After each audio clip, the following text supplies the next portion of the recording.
Hello buddies, hope all of you are doing well. Welcome to the platform of Seal Buddies, a platform by the aspirant for the aspirant.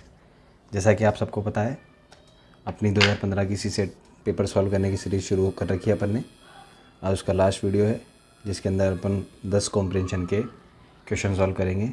इससे पहले अपन ने maths and reasoning के सारे question solve कर चुके हैं और 2 videos में रीडिंग कॉम्प्रिहेंशन के मिनिमम 15 क्वेश्चन अपन सॉल्व कर चुके हैं।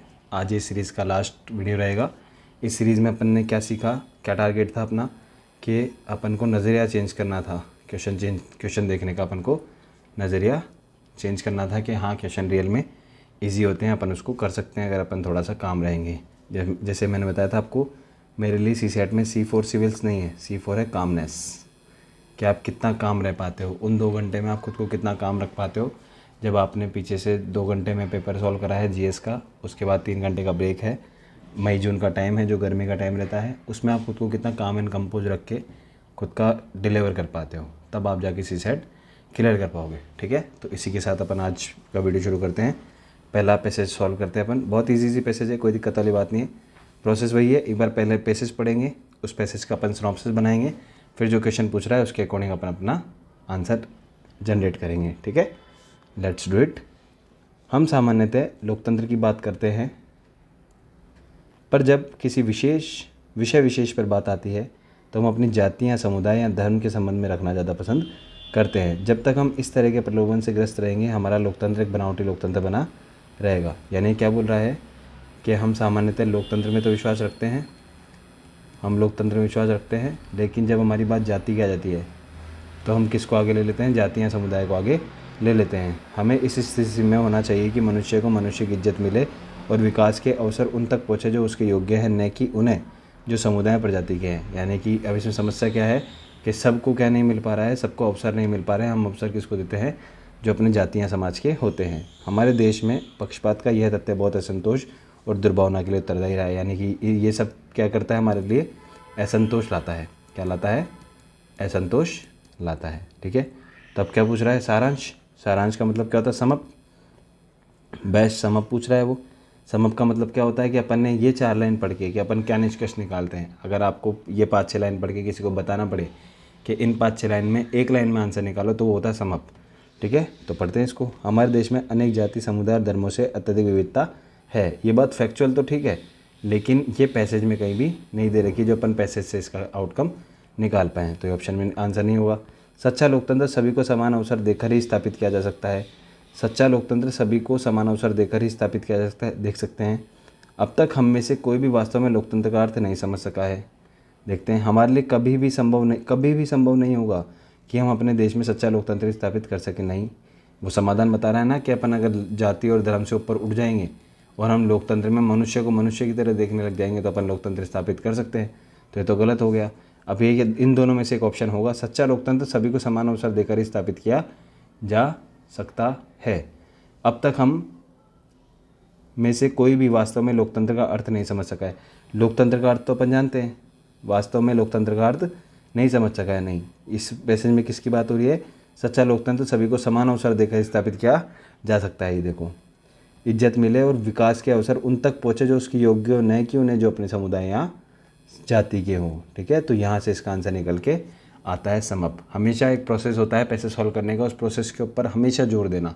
थोड़ा समय लगेगा लेकिन आपका आंसर एकदम परफेक्ट ठीक निकल के आएगा। वो क्या प्रोसेस है, पहले अपन पूरा पैसेज पढ़ेंगे, फिर पूरा पैसेज पढ़ने के बाद अपन कुछ उसके सिनॉप्सिस बनाएंगे। सिनॉप्सिस बनाने के बाद अपन क्वेश्चन का देखेंगे, क्वेश्चन में क्या पूछ रहा है, फिर अपन अपने अकॉर्डिंग आंसर पे चलेंगे। उसके बीच में अपन हर ऑप्शन से पूछते रहेंगे कि आप आंसर क्यों नहीं हो। वो अपने आप आंसर बताएगा कि मैं आंसर क्यों नहीं हूँ। ठीक है, नेक्स्ट क्वेश्चन पढ़ते हैं अपन। बहुत शानदार क्वेश्चन है।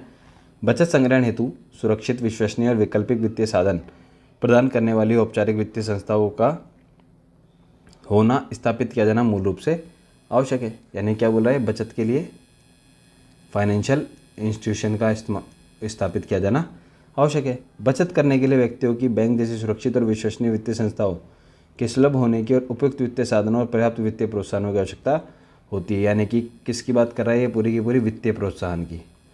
अब इसमें सारे बैंक भी आ जाते हैं, सारे कर्मचारी भी आ जाते हैं, सारा सब कुछ बैंक से रिलेटेड जितने भी कार्य होते हैं वो सब के सब आ जाते हैं। ठीक है, इस तरह की सुलभता भारत जैसे विकासशील देशों में और उन पर भी ग्रामीण क्षेत्रों में सभी लोगों को हमेशा उपलब्ध नहीं है। अब समस्या क्या है कि गरीबों को उपलब्ध नहीं है। किसको उपलब्ध नहीं है? गरीब को उपलब्ध नहीं। ये समस्या आ गई, उपलब्ध नहीं है। बचत से गरीब परिवार को नकदी प्रवाह की अस्थिरता से प्रबंधन में मदद मिलती है और उपभोग में आसानी होती है और कार्यशील पूंजी के निर्माण में मदद मिलती है। यानी कि बचत के क्या क्या फ़ायदे हैं इसमें ये बता रखे हैं। औपचारिक बचत तंत्र के सुलभ न होने से गरीब परिवार में तुरंत खर्च देने के प्रलोभनों को बढ़ावा मिलता है। यानी कि जब बचत नहीं होती तो गरीब परिवार क्या कर देते हैं? फिजूल खर्च कर देते हैं। बचत नहीं होने के कारण क्या करते हैं? वो फिजूल खर्च कर देते हैं। ठीक है, ओके। और बचत क्यों नहीं कर पाते हैं? क्योंकि उनके पास कोई विश्वसनीय लोग नहीं है जिनके पास वो बचत कर सके। उनके पास बैंक तक पहुंच नहीं है। कुल मिला के बैंक तक पहुंच नहीं है। वित्तीय प्रोत्साहन हमारे को बढ़ाना चाहिए। अब क्वेश्चन क्या बोल रहा है? 45वां, उपयुक्त परिच्छेद के संदर्भ में निम्नलिखित कथनों पर विचार कीजिए। भारतीय वित्तीय संस्थाएं ग्रामीण परिवारों को अपनी बचत के संग्रहण के लिए कोई वित्तीय साधन उपलब्ध नहीं कराती है। नहीं, कम वित्तीय साधन उपलब्ध कराती है। अभी तक है, कम वित्तीय साधन उपलब्ध है, अपन को उसको बढ़ाने की ज़रूरत है। गरीब परिवार उपयुक्त वित्तीय साधनों के सुलभ न होने के कारण अपनी आय बचत को व्यय करने के प्रवृत्त होते हैं। अभी भी मैं बोला तो था, ये अभी भी तो मैंने मुँह से बोली है लाइन तो, कि जब गरीब परिवार के साथ बचत का कोई साधन नहीं होता है तो वो क्या कर देते हैं? फिजूल खर्च करने में विश्वास रखते हैं। प्रलोभन, कोई भी प्रलोभन देता है हल्का सा तो उस प्रलोभन में आ जाते हैं और उसको खर्च कर देते हैं। तो इसका आंसर क्या हो गया? B, only 2। ठीक है, व्हाट इज़ द, ये रहा। इस परिच्छेद के द्वारा महत्वपूर्ण संदेश क्या दिया गया? अब संदेश आ गया। संदेश क्या होता है कि आप क्या समझे, कि आपने इससे मोरल ऑफ द स्टोरी, अपन बचपन में पढ़ते थे मोरल ऑफ द स्टोरी। ठीक है, तो ये मोरल है कि संदेश क्या दिया गया। अधिक बैंकों को स्थापित करना, हो सकता है बैंक की बात कर रहा है। जीडीपी में संवर्धित दर को बढ़ाना, जीडीपी की इसमें कहीं भी बात नहीं कही गई है। बैंक जमा ब्याज दर को बढ़ाना, ब्याज दर की इसमें कहीं बात नहीं कही गई है। वित्त समावेशन को प्रोत्साहित करना। अब देखो यहाँ से एक को नई चीज़ सीखने को मिलेगी अपन को इस पैसे से। हर पैसे से अपन कुछ ना कुछ सीखेंगे, हर क्वेश्चन से। तो इसमें ए और डी दोनों आंसर हो सकते हैं, लेकिन ए जो है वो बात कर रहा है बैंक की और बी जो बात कर रहा है वित्तीय समावेशन, फाइनेंशियल इंक्लूजन की, एफआई की। अब आप मेरे को बताओ कि दोनों में से मेजर टर्म कौन सा है। मेरे को पता है कि मेजर टर्म कौन सा है, एफआई मेजर टर्म है, ब्रॉड टर्म है।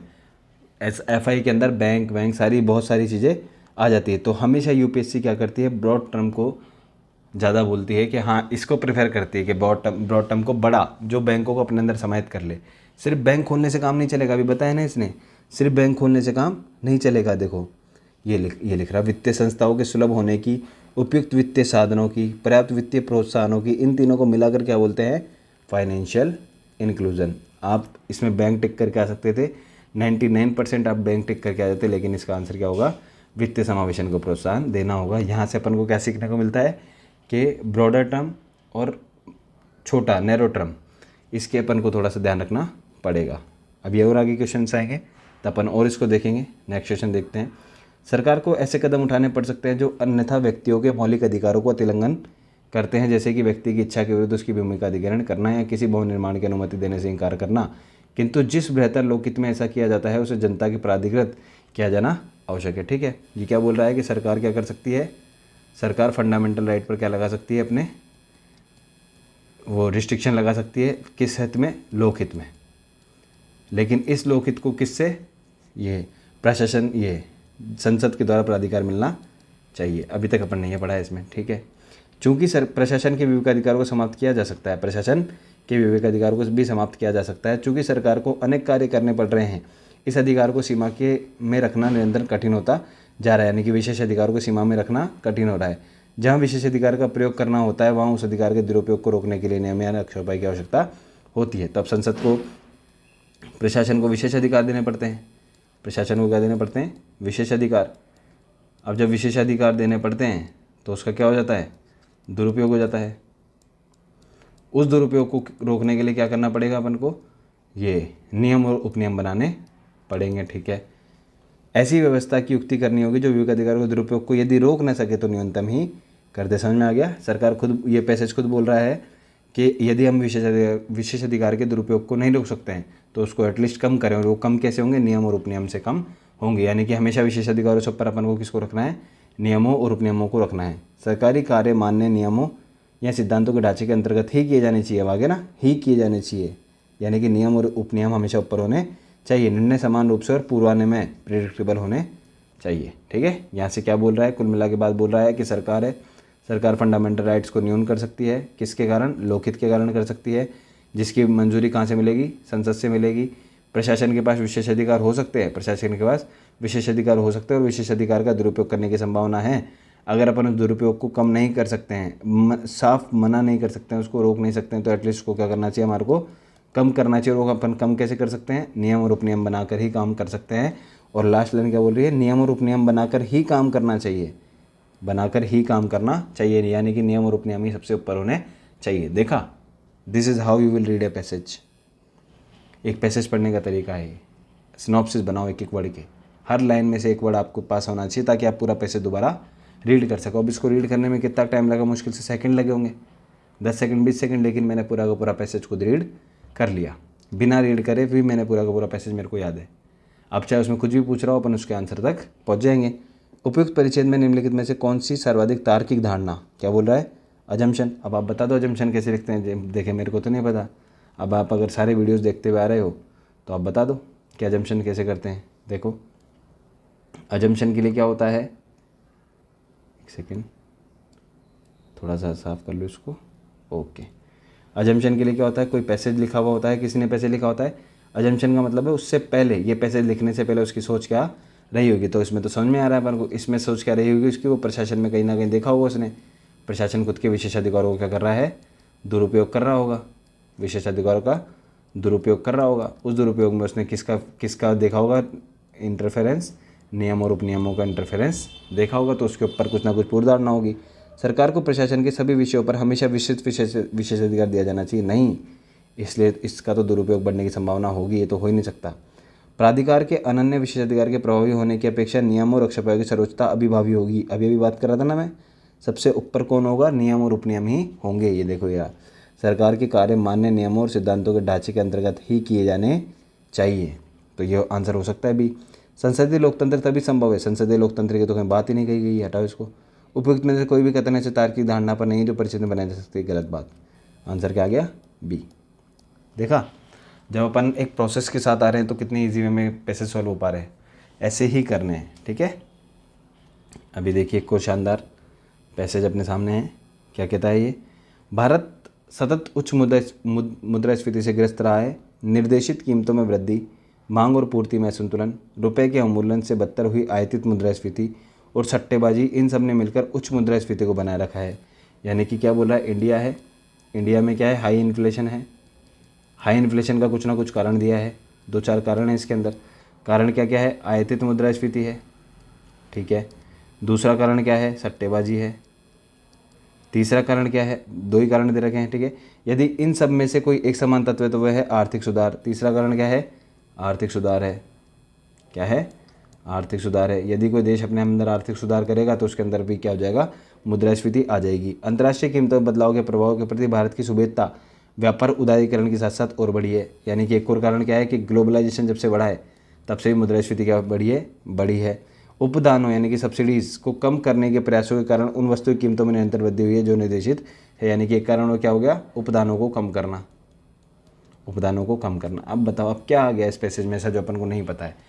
एक लाइन में इंडिया की बात आई है, अगली लाइन में हाई इन्फ्लेशन की बात आई है, उसके बाद में 1 2 3 4 5 कारण है। 5 कारण में इसका पूरा का पूरा पैसेज खत्म हो गया है। अब क्या बोल रहा है? संदेश निकाल लेंगे। मौजूदा परिस्थितियों में भारत को पूरी तरह से व्यापार उदारीकरण की नीतियों को, उपदानों को बचाना चाहिए, गलत बात। अपने विशिष्ट सामाजिक आर्थिक स्थिति के कारण भारत अभी व्यापारिक उदारीकरण की प्रक्रिया के लिए तैयार नहीं है। अरे तैयार है। निकट भविष्य में भारत की सतत निर्धनता एवं मुद्रास्फीति की समस्याओं का कोई समाधान नहीं दिखता। समाधान है ना, इन सबको ठीक कर लो, समाधान ही समाधान है। समाधान कैसे नहीं दिख रहा? आयातित मुद्रास्फीति को कम कर लो, सट्टेबाजी को रोक दो, आर्थिक सुधारों को सही से अपनाओ, ग्लोबलाइजेशन के भरोसे कम रहो, स्वदेशी का निर्माण करो, उपदानों को क्या कर दो? ज़्यादा कर दो, अपने आप मुद्रास्फीति रुक जाएगी। क्या दिक्कत है? आर्थिक सुधार प्राय उच्च मुद्रास्फीति वाली अर्थव्यवस्था उत्पन्न कर सकते हैं। ऐसा नहीं बोला, करते ही है। क्या बोलता है? करते ही है बोलता तो क्या हो जाता? गलत हो जाता है। लेकिन क्या बोल रहा है? कर सकते हैं। पॉसिबिलिटीज़ है, और पॉसिबिलिटीज़ हमेशा क्या होती है? सही होती है। आर्थिक सुधार मैंने करा, ना चाहते हुए मुद्रास्फीति हो गई, तो ये पॉइंट तो सही हो जाएगा। इसका एग्जामिनर कैसे मना करेगा? नहीं मना कर सकता है, ठीक है। तो इसका आंसर क्या आ गया? डी आ गया, ठीक है। अपन अपना अगले क्वेश्चन पे चलते हैं। अब ये देखिए, बहुत छोटा सा पैसेज लेकिन बहुत ट्रिकी पैसेज है ये, पढ़ते हैं इसको। कोई भी अधिकार परम या अनन्य और अनुल्लंघनीय नहीं है, ठीक है, अधिकार की बात हो रही है, और अधिकार एब्सोल्यूट नहीं है, ऐसा कुछ बोल रहा है वो। इस तरह व्यक्तिगत संपत्ति के अधिकार, अब कौन सा अधिकार हो गया, व्यक्तिगत पर्सनल संपत्ति, क्या बोल रहा है ये, personal property, right to personal property, right to personal property.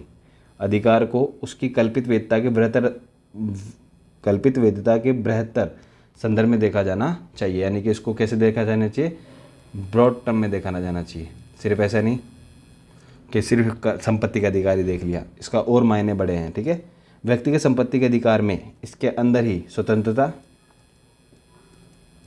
और समानता के सिद्धांत का साथ साथ, समानता के साथ साथ किसका, इन दोनों के सहयोग के सिद्धांत, इन दोनों का सहयोग का सिद्धांत समन्वय होना चाहिए, यानी कि इन तीनों का आपस में क्या होना चाहिए, समन्वय होना चाहिए, तब जाकर अपना राइट टू प्रॉपर्टी अपन क्या कर सकते हैं, ब्रॉड टर्म में अपन देख सकते हैं। बस इतना सा पैसेज क्या है, दिक्कत पढ़ लेते हैं। विश्वासप्रद स्पष्टीकरण क्या है, यानी कि इतनी सी लाइन में आपको क्या स्पष्ट होता है, इतनी सी लाइन पढ़कर आपको क्या स्पष्ट होता है, देखते हैं। व्यक्तिगत संपत्ति का अधिकार संविधियों और धर्म ग्रंथों द्वारा विधिवत समर्थित और एक नैसर्गिक अधिकार है। धर्म ग्रंथों की तो कोई बात ही नहीं।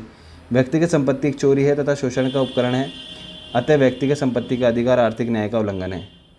आर्थिक न्याय कहीं बात ही नहीं है इसके अंदर। व्यक्तिगत संपत्ति का अधिकार वितरक न्याय का सिद्धांत का उल्लंघन है और सहयोग के सिद्धांत को नकारता है। देखते हैं, ये तो लाइनें हैं, लेकिन देखते हैं अगला क्वेश्चन, अगला ऑप्शन देखते हैं। आर्थिक न्याय का व्यापक विचार इस बात की मांग करता है कि प्रत्येक व्यक्ति के संपत्ति अर्जन के अधिकार को दूसरों के संपत्ति अधिकार सामंजस्यपूर्ण देखा जाना चाहिए। एकदम परफेक्ट लाइन है कि दूसरों को, यानी कि स्वतंत्रता को और समानता को देखकर और सहयोग की भावना को बढ़ाकर क्या करना चाहिए, हमारे को संपत्ति का अधिकार अपन को देखना चाहिए, ठीक है। पास में कंस्ट्रक्शन का काम चल रहा है, हो सकता है आपको आवाज़ आ रही हो उसकी, तो उसके लिए क्षमा चाहूँगा, ठीक है। अपना नेक्स्ट क्वेश्चन करते हैं। मानव एवं राज्य में के मध्य संघर्ष उतना ही पुराना है जितना कि राज्य का इतिहास। यद्यपि सदियों से राज्य व्यक्ति के प्रतिस्पर्धी दावों के बीच तालमेल बनाने का प्रयास हुए हैं, किंतु समाधान अभी भी दो प्रतीत होता है।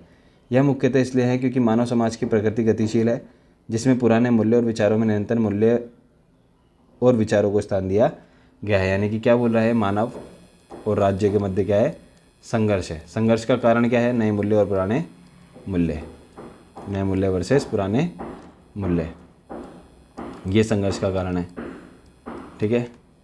यह स्पष्ट है कि यदि व्यक्तियों को बोलने और कार्य करने की निरपेक्ष स्वतंत्रता दे दी तो उसका परिणाम अव्यवस्था और विनाश और अराजकता हो सकता है। यानी कि अगर मैंने एब्सोल्यूट राइट दे दिए तो उसका क्या हो सकता है, हानिकारक परिणाम हो सकते हैं।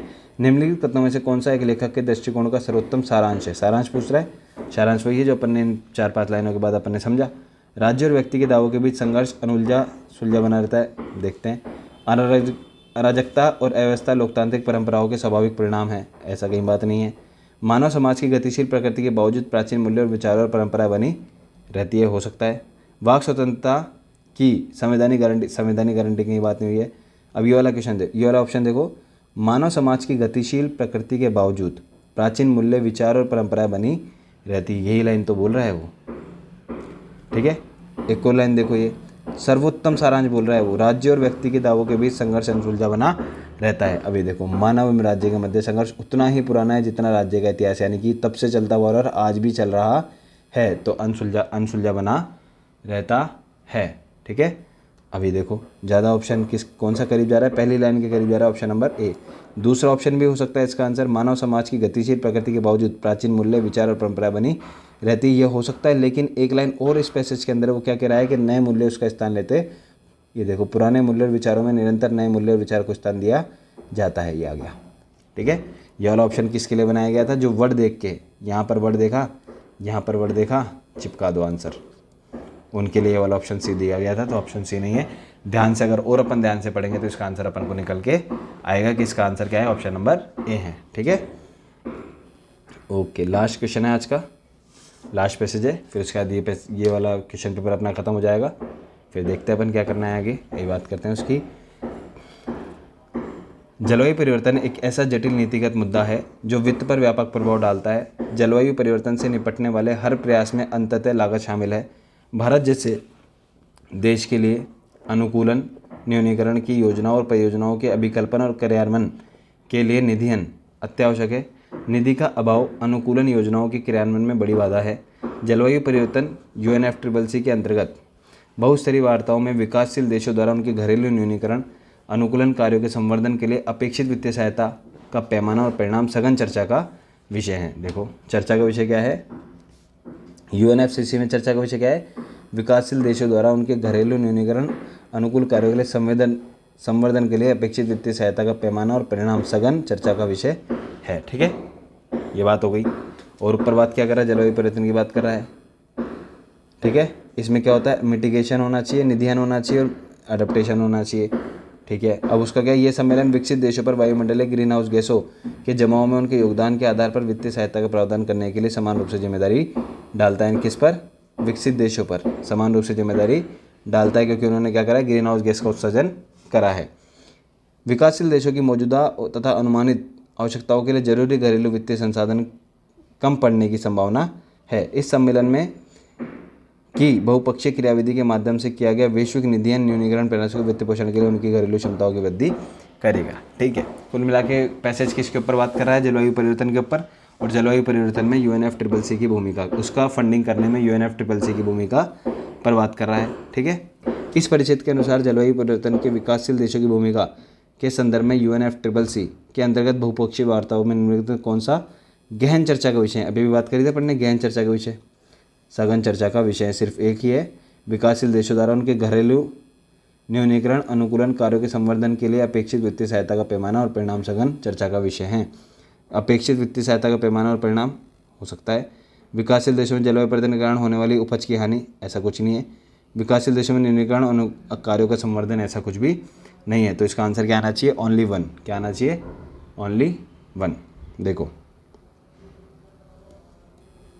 ठीक है, इस परिच्छेद में यह सम्मेलन विकासशील देशों पर वित्तीय सहायता का प्रदान करने की जिम्मेदारी किस कारण डालता है। इस परिच्छेद में हमेशा इस पॉइंट को याद रखना, इस परिच्छेद में उनकी प्रति व्यक्ति आय का उच्च स्तर होना नहीं, उनकी GDP की अधिक मात्रा होना नहीं, वायुमंडल में ग्रीन हाउस गैसों के जमाव में उनका बृहत्तर योगदान। ये रहा ग्रीन हाउस गैस, कहाँ गया, ये रहा ग्रीन हाउस गैस में उनका योगदान के आधार पर। ठीक है, ओनली 3 C। विकासशील देशों के संबंध में परिच्छेद से यह अनुमान निकाला जा सकता है कि जलवायु परिवर्तन से उनके घरेलू स्तर पर पड़ना संभावित है, बहुपक्षीय व्यापार की क्षमता पर प्रभाव पड़ना संभावित है। ठीक है, सोचो क्या बोल रहा है ये, विकासशील देशों के संबंध में परिच्छेद में यह अनुमान निकाला जा सकता है कि जलवायु परिवर्तन से उनके घरेलू वित्त पर प्रभाव पड़ना संभावित है। ये तो है। बहुपक्षीय व्यापार की क्षमताओं पर प्रभाव पड़ने, बहुपक्षीय व्यापार की इस पूरे पैसेज में कहीं भी बात नहीं की गई, घरेलू वित्त की बात आई है। ये घरेलू क्षमता में वृद्धि करेगा वित्त पोषण के लिए ना, तो ये तो आंसर हो सकता है, लेकिन B इसका आंसर, C इसका आंसर नहीं हो सकता है। इस पर आज का लास्ट क्वेश्चन, इस पूरे सीरीज़ का लास्ट क्वेश्चन है ये। इस परिच्छेद में निम्नलिखित में से किस एक पर अनिवार्यतः विचार विमर्श, अनिवार्यतः हमेशा ये वाला टॉपिक याद रखना, अनिवार्यतः विचार विमर्श किया गया है। न्यूनीकरण हेतु सहायता देने के कारण विकसित और विकासशील देशों के बीच में द्वंद्व हो सकता है। विकसित देशों द्वारा प्राकृतिक संसाधनों के अतिशय दोहन के कारण जलवायु परिवर्तन, ऐसा इसमें कहीं बात नहीं कही गई है। अनुकूलन, क्योंकि सारा का सारा वित्त पोषण के ऊपर ही था, है ना। न्यूनीकरण हेतु सहायता देना, ये पूरा का पूरा पैसेज किसके ऊपर है, वित्त पोषण के ऊपर है। अनुकूल योजनाओं को क्रियान्वित करने में सभी देशों की राजनीतिक इच्छा शक्ति में कमी, गलत बात, सभी राजनीतिक देशों की इच्छा शक्ति। जलवायु परिवर्तन में परिणाम के कारण विकासशील देशों की शासन समस्या, ऐसी कहीं बात नहीं कही। इसका आंसर क्या आ गया, ए आ गया। ठीक है, ए आ गया। Okay, by that we have cover CSAT 2015 paper. Okay.